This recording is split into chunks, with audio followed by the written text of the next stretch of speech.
আপনারা ওয়াজ শুনলে বুঝতে পারবেন। আমি আশা করি আপনারা মাহফিলে প্যান্ডেলে এসে বসবেন। আল্লাহ এবং তার রসুলের খাতিরে আপনারা মাহফিলে প্যান্ডেলে এসে বসে পড়ুন। হজরতের মূল্যবান তাকরীর পেশ করার জন্য মাহফিল কমিটির পক্ষ থেকে সবিনয় অনুরোধ জানাচ্ছি।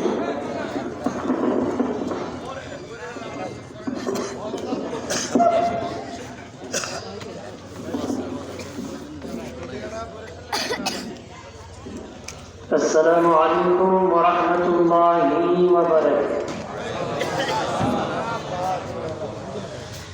বাজি রাস্তায় যারা দাঁড়িয়ে আছেন বসেছিলাম, এই রাস্তা জান্নাতের বাগান মতো, এই জায়গা জান্নাতের বাগান।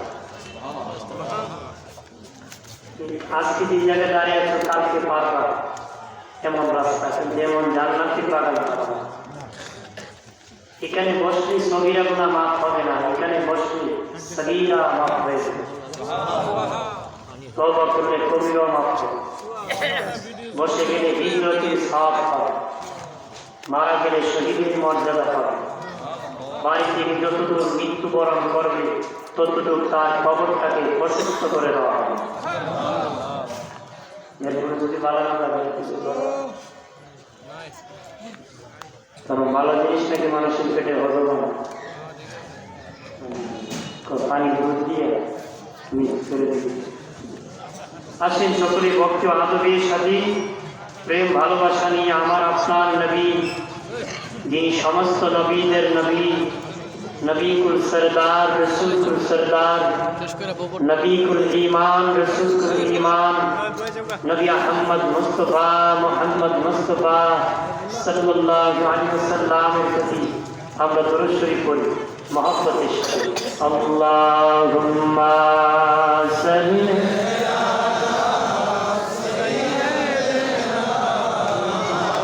আলা মুহাম্মাদ ওয়া আলা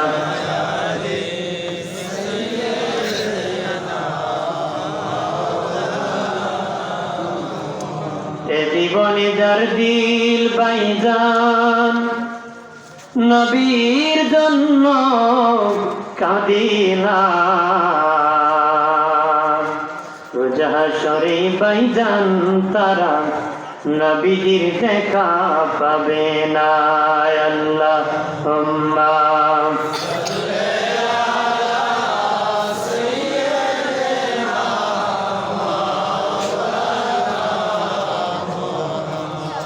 ওয়ালা আলি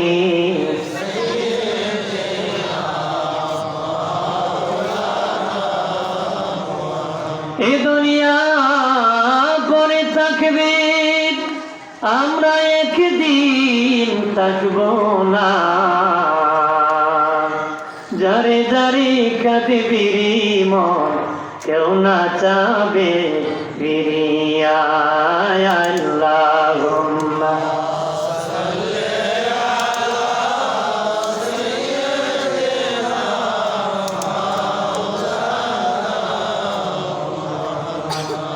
ওয়ালা আলি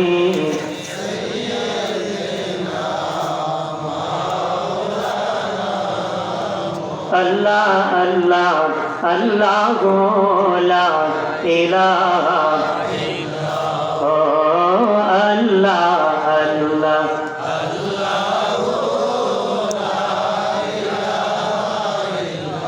মানব বেশে ফুটল ফুল তুলনা বিহীন, যাহার তুলো কায়া ছায়া বিহীন। আল্লাহ আল্লাহ আল্লাহ গো ও আল্লাহ আল্লাহ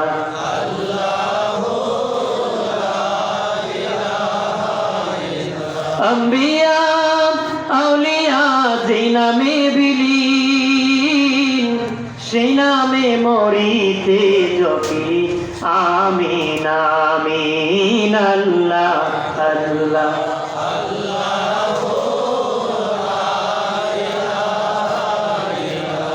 ও আল্লাহ আল্লাহ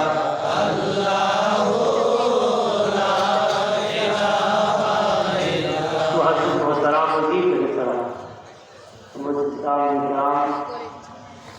अजीम शान महफिल सत्तबाद शबाबती पीर तरीक़त रहनुमाए शरीयत मुर्शिद वहाब और रसूल शासुद अल्लामा सैयद मुस्लिम दौला मदरसे जोहरानी पीर शाहिद हुजूर सैयद बारी दरबार शरीफ सदर प्रधान अतिथि और रसूल इस्लामी चिंता में अल्लामा मौलाना सैयद तौसीफ खुदा मदरसे जोहरानी सैयद बारी दरबार शरीफ सदर वक्तव्য রেখেছেন হযরত মাওলানা মুফতি হাফেজ মঈনুল ইসলাম জিলানী সাহেব আর অনেকের নাম আছে সকলকে শ্রদ্ধার সাথে স্মরণ করে যাচ্ছি।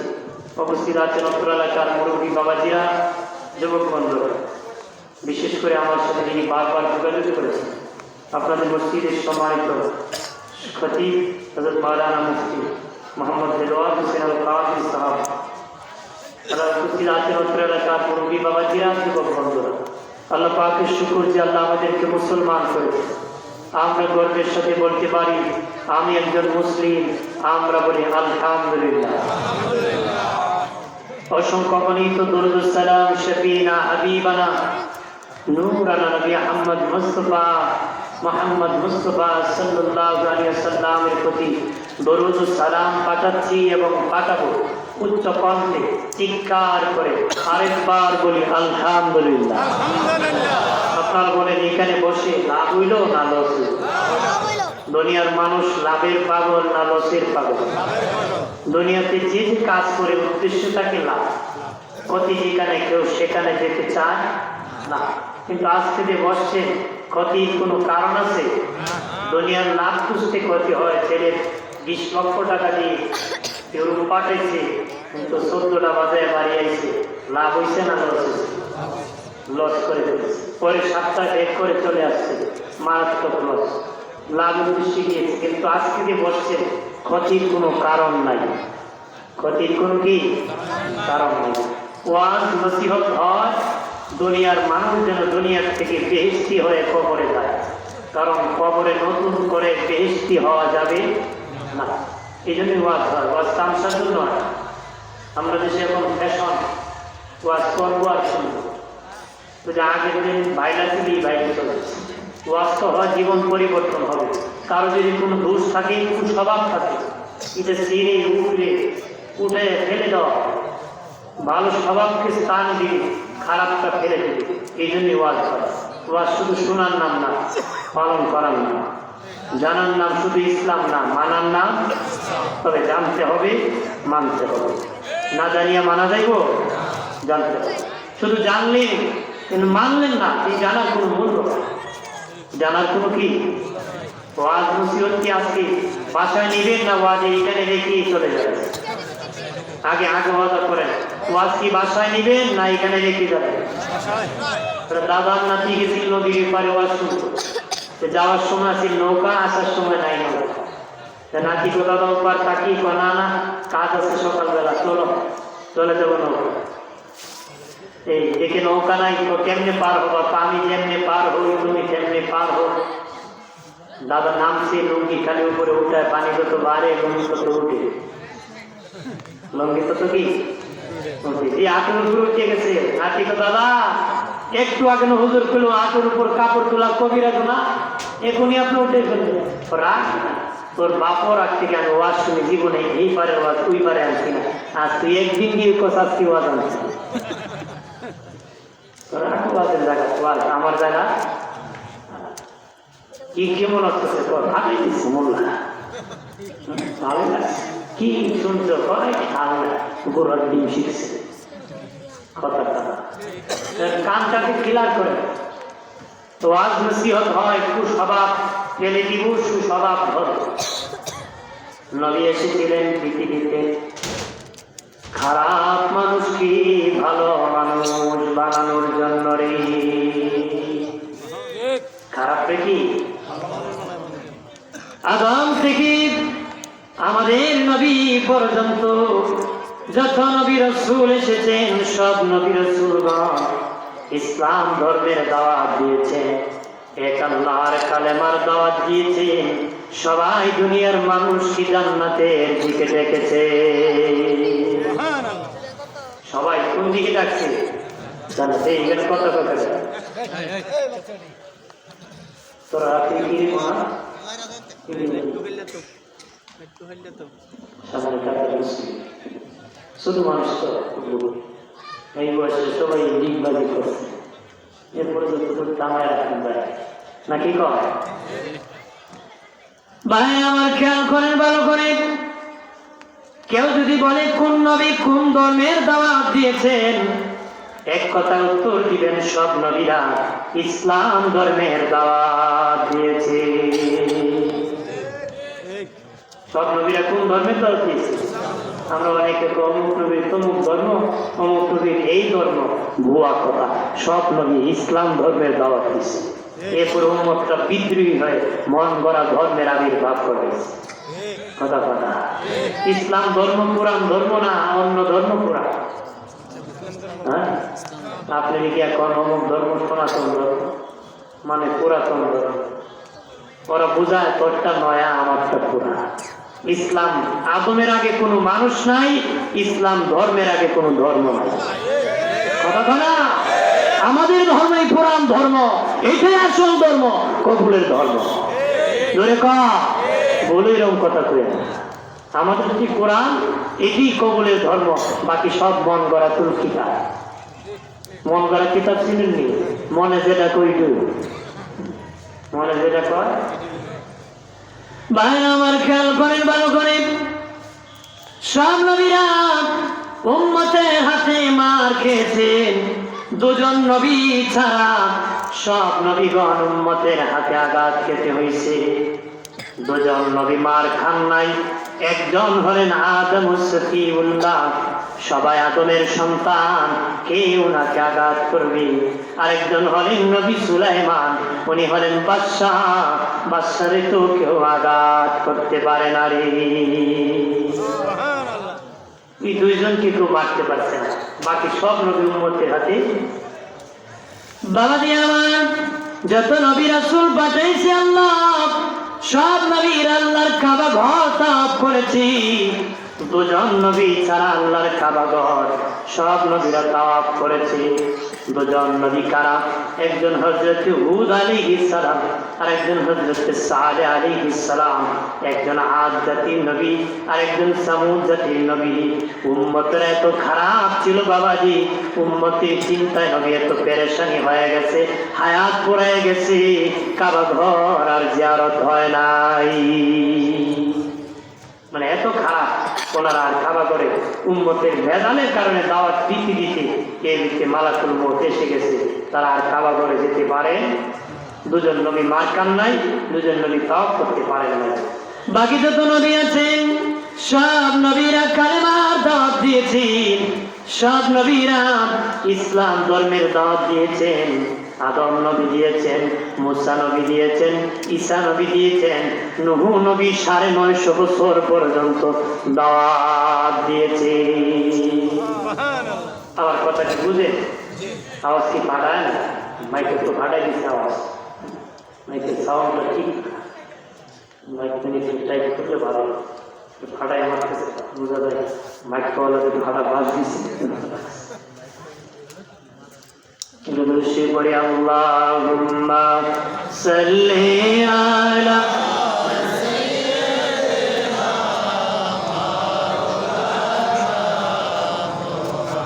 ওয়া আলা আলি সাইয়্যিদিনা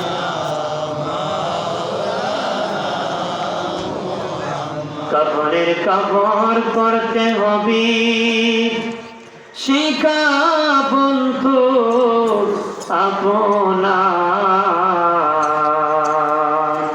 ধনী বলেন গরিব বলেন আজরাল কাউকে ছাড়বে না আল্লাহ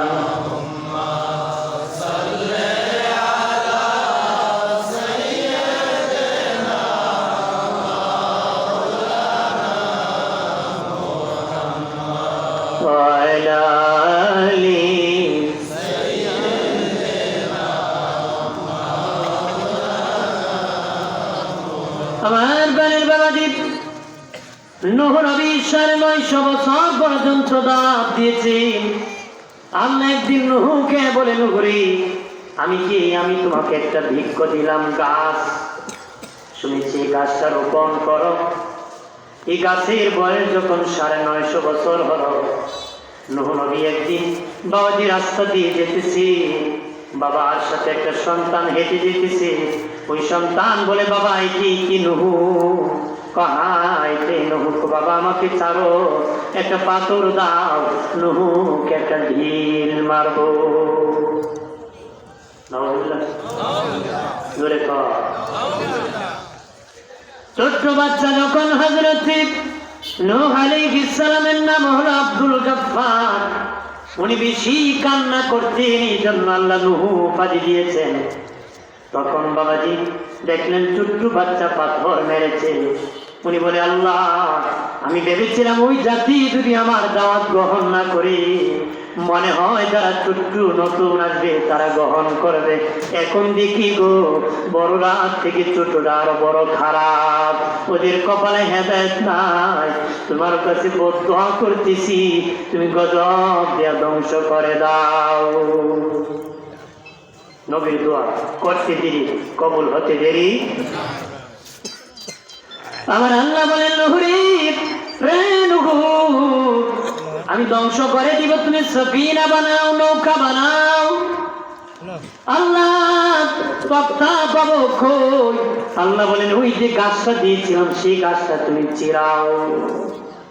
ওই গাছটা সমুদ্রের ওই পার, কোনো ব্রিজ নাই, কালভার্ট নাই, ওই গাছ দিয়ে উঠে আনবি। বাবাজি একটা লোক ছিল, তার জীবনে বিশাল বড় লোক ছিল। সে সমুদ্রে যখন হাঁটিয়ে যেত বাবা, হাঁটু পর্যন্ত পানি হতো রে, তার হাঁটু পর্যন্ত পানি। নূহ নবী দেখে ওপার যাওয়ার মতো আর কোনো লোক নাই, ও খারাপ করুন আমার গাছটা কাটবে। কোন দুই শর্তে কথা, কোন শর্তে? অগনবী দুই শর্তে করতে পারি। 1 নম্বর শর্ত হলো, জীবনে কোনদিন মাথা বিদায় গোসল করতে পারি না, কারণ সমুদ্রে হাঁটু পানি হয়। যদি আমার মাথা বিদায় গোসল করায় দিতে পারেন। 2 নম্বর, পেট ভরে জীবনে খেতে পারি না, 7000 রুটির আগে আমার পেট ভর্তি। যদি পেট ভরে খাওয়ান, মাথা বিদায় গোসল করান, তাহলে আপনারা ঘাস কেটে দিতে পারি। খাওয়া ফেলার আমাদের দেশে আছে না? বেটা 40টা রুটি মিলে খাইলে কোনদিন দা খায় আল্লাহ না। কথা হ্যাঁ, আমি শুনছিলাম ছোটখালে আমাদের এলাকায় বিয়ের মধ্যে নাকি কন্যার বাবা বেশি 25 জনের বেশি বরযাত্রী আসতে পারে। কয়জনের বেশি? 25 জনের বেশি। আমার বাবু কেছে ঠিক আছে 25 জনের, সেটা কয়েক গ্রাম বাচ্চা যে একজনই 20 জনের কাম সারতে পারে, এরকম 25 জন ধরে নিয়ে বেটা কইছে 26 জন হলে খাওয়াইতো না। তো দেখুন 25 জনের ঠিক কেমন খাওয়াতে পারে। 25 জন খাইছে তো খাইছে, আটটি গাটি যা আছে সব খায়, আর কি আছে দেখে জামাই বাবা সব বোনাস কন্যার বাবা করতে গাইছে। এরপরে কন্যা, তুমি তো ঠিক কইছো 25 জনকে খাওয়াইছো, কোনো 26 জনে কেমন খাওয়া? গুড়ার ডিম খাওয়াইছে। আমার বাড়ির বাবাজি ওই লোক যায় অপার থেকে গাছটা উঠে আনিয়ে ফেললো। মানুষ মূলা যেমন হাত দিয়ে উঠে তুলেছেন, সে গাছটাকে উঠে ফেললো। আনার পরে দিয়ে তক্তা বানানো হলো। আল্লাহ বলে, নূহ রে 2,24,000 তক্তা বানাইবারে। আরো আসতে তো বাঙালি বললা, জোরে খুলে আসতে কর, আসতে খুলে জোরে জানি। আল্লাহ বলেন 2,24,000 তক্তা বানাবা। এক এক তক্তা এক এক নবীর নাম লিখবা, আর সামনে যে তক্তাটা লাগাইবা, এই তক্তার মধ্যে আমার বন্ধু, আমার দোস্ত হাবিবুল্লাহ মুহাম্মাদুর রাসূলুল্লাহর নামটা লিখে দিবারে। আমার হাবিবের নাম সামনে রাখলে তোর আমার তুফান এই নৌকায় কাজ করতে পারবে। ভাই আমার খেয়াল করে ভালো করে, ওই লোক ডেকে বলে, নূহ রে, ও নূহ নবী, আমার খাবার কই আর গোসল কই? নূহ নবী সমুদ্রের মধ্যে নামায় বললেন, মাটি দেবে যাও, এমনি বাবা শুরু হয়ে গেল। ওই লোকটা নিচে দেবে গেল, মাথা ভিজায়া গোসল করলো। খাবার খাইতে 7,000 রুটি লাগে, নূহ নবী 3টা রুটি দিছে, মেজাজ গরম করে বসে আছে। রুটি লাগে 3টা রুটি দিলে বেটা কি দরকার নেই, খাওয়া নিয়ে এমনি মানুষ খাই কত বদনাম করে, খাওয়াইলে লবণ দিলে না, কথা হয় না। অথচ জীবনে ধরে খাওয়াইছে না, কিন্তু আরেক বেটা খাওয়াইছে, আর জীবনে বেটার বদনাম হয়ে গেছে। হ্যাঁ, নিজে খাওয়ায়। ভাই আমার খেয়াল করেন, ভালো করেন। অপ্রাণের বাবাজি, ওই লোক বলেন ও নবী 3 রুটি কেমনে হবে গো? নবী বলেন বিসমিল্লাহ বলে খাওয়া শুরু করে দাও। ওই লোক বিসমিল্লাহ বলে খাওয়া শুরু করছে, একটা খাইছে, বাকি আরেকটার অর্ধেক খাইছে। কোন নবী গলা পর্যন্ত খাবার এসে গেছে। খাওয়া নাইছে, আল্লাহ দিয়েছে বোম্বাস্টিক খুলে দিয়েছে। 1.5টা খেয়ে কাম চালিয়েছে। 1.5টা দিয়ে কি বিসমিল্লাহ করে খাওয়া শুরু করে না? তো খাওয়া শুরু করে গালি দিয়ে শেষ করে গালি দিয়ে মোর চাউল পেঁয়াজ করে বাকি শক্ত রামি একটা আচার দেখে বিসমিল্লাহ করতে, আর শেষে কর 3 পান খায়া শেষে কর খাইতাম না। খাওয়া শুরু নাই, শেষ খাইছে, পেট ভরে খাই, আবার খাইছে না, আচার আরেকটা নাই। শুক্রিয়া। এই জন্য মুসলমানের ঘরে মারামারি খিলাখি, মুসলমানের ঘরে মারামারি খিলাখিলি, তালাকের সরাসরি। কেন জানি ঘরে ঢুকতো নবীর সুন্নত নাই, ঘরের ভিতরে নবীর সুন্নত নাই, খাবার খাইতো সুন্নত নাই, শেষ করতো সুন্নত নাই। নবী বলেন ঘরে প্রবেশ করলে অনুমতি নিয়ে প্রবেশ করো, অনুমতি তো নেয় না, ধাক্কা দিয়ে প্রবেশ করে। এক যুবক বলে নবীজি আমি আমার মায়ের ঘরে প্রবেশ করব, অনুমতি লাগবে নি? নবী বলেন তুমি কি চাও তোমার মাকে তুমি উলঙ্গ দেখো? ইয়া রাসূলুল্লাহ না, আমার মাকে আমি উলঙ্গ দেখতে চাই না। নবী বলেন হুট করে মায়ের ঘরে প্রবেশ করলে মায়ের দেহে কাপড় না থাকতে পারে, তোমার মা লজ্জায় পড়ে যেতে পারে, তুমিও লজ্জায় পড়ে যেতে পারো। এই জন্য সুন্নত তরিকা মায়ের ঘরে অনুমতি নিয়ে প্রবেশ করবারই।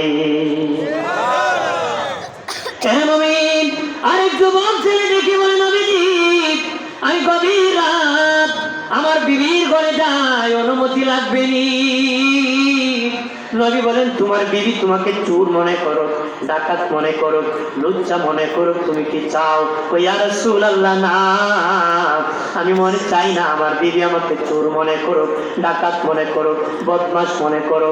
নবী কয় হুট করে বিবির ঘরে প্রবেশ করলে বিবি চোর মনে করতে পারে, ডাকাত মনে করতে পারে, ভয় পেতে পারে, সাবধান, অনুমতি নিয়ে প্রবেশ করবারে। জোয়ান যুবতী সাবালক মেয়ের ঘরে বাবা অনুমতি নিয়ে প্রবেশ করতে হবে, নতুবা গুনাহ হবে। সাবালক ছেলের ঘরে প্রবেশ করতে মা অনুমতি নিয়ে প্রবেশ করতে হবে। সাবালক ছেলে নিয়ে বাবা, নাবালক ছেলের সাথে মা ঘুমাইতে পারে, কিন্তু সাবালক ছেলে মায়ের পাশে ঘুমানো জায়েজ না। নাবালক মেয়ে বাবার পাশে ঘুমাইতে পারে, সাবালক মেয়ে বাবার সাথে ঘুমানো হারাম। বাবা যে আপন 2 ভাই বোন নাবালক হলে এক বিছানায় ঘুমাতে পারে, সাবালক হলে এক বিছানায় ঘুমানো হারাম। সাবালক আপন ভাই, 2 ভাই এক বিছানায় ঘুমানো জায়েজ না। যদি বিছানা ঘুমাও বাবা এক কম্বলের নিচে ঘুমানো জায়েজ হবে না রে। প্রাণের বাবাজি এইদিকে খেয়াল করতে হবে রে। ও বাবা টয়লেটে ঢুকবেন বাম পা না ডান পা? গতকাল বাইর হবেন কোন পা? বাবাজি বের হবেন কোন পা? মসজিদে ঢুকবেন কোন পা দি? বের হবেন কোন পা দি? মানুষকে দেখলে সালামের অপেক্ষা করবেন না সালাম দিবেন? বলবেন আমি ইদানের সর্দার, আমার বিছানাতে খাড়ে দিত, এও দেখলো আসসালামু আলাইকুম, এখন মরো এও ওয়ালাইকুম, তুমিও মরো। যদি সালাম দিলে না দিলে কোন সময় গুরু শরীফ নাম লেখা দিব, এই ডরে সালাম দেবো, এরকম বহুত লোক আছে না? প্রাণের বাবাজিরা এই জন্য আগে সালাম দিবা, খতিব হলো আগে দিবা, মুহাদ্দিস হলো আগে দিবা। বাবা যে ব্যক্তি আগে সালাম দে ওই রোগী অবশ্যই অহংকার মুক্ত, যার অহংকার নাই সে হবে জান্নাতি। যে সালামের অপেক্ষা করে তো অহংকার আছে, আমি খতিব হয়ে যদি আগে সালাম দেই আমার তাকওয়া আছে। কথা বলা আপনার সেই ইমাম সালাম দেয় না, মুসল্লি আমার দিব বাট আষ্টবাস সভাপতি কয় ইমামতি আমার সালাম দিত, আমি করে দিতাম। চাকরি টিকলে আমার জন্য টিকবো, সেক্রেটারি বেতন নিলে তো আমার দ্বার তিনি তাকাই না, কেউ তো আগে সালাম আলাইকুম চাচা, তাই না অপেক্ষায় সালাম আলাইকুম। এরকম মুসলমানের কাজ হতে পারে উম্মতে মুহাম্মাদি। মা আয়েশা সিদ্দিকা রাদিয়াল্লাহু তাআলা আনহা বলেন, এই পৃথিবীর মানুষ, আমি আয়েশা জীবনে কোনোদিন আল্লাহর নবীকে আগে সালাম দিতে পারি নাই। মা আয়েশা বলেন, একদিন বস্তার ভিতর মুড়ায় মুড়ায় আমি দরজার চেপায় লুকাইছি, আগে নবীকে সালাম দিব, কিন্তু অন্যদিন নবী একটু আকাশে আসিয়া সালাম দিতেন, ওই দিন নবী অনেক দূর থেকে সালাম দিয়ে দিছে। দেখে বললাম, নবীজি, ও মায়ের নবী, কিভাবে দেখলেন আমি যে বস্তার ভিতর মোড়াইছি? নবী কয়, আয়েশা, তুমি কি আমাকে অন্য নবীর মতন মনে করছো? বারাআইতু মাশারিকাহা ওয়া মাগারিবাহা, পৃথিবীর পূর্ব প্রান্ত থেকে পশ্চিম প্রান্তে যত কিছু হয় আমি রাসূলুল্লাহ দেখতে পাই। আমি মসজিদ নববীর থেকে দেখেছি তুমি বস্তার ভিতর মোড়াইছো।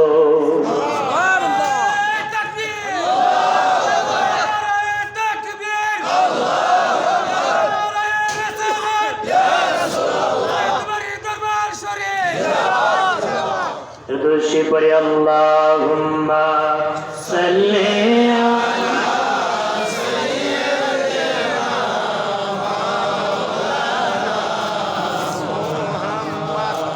আলা আলি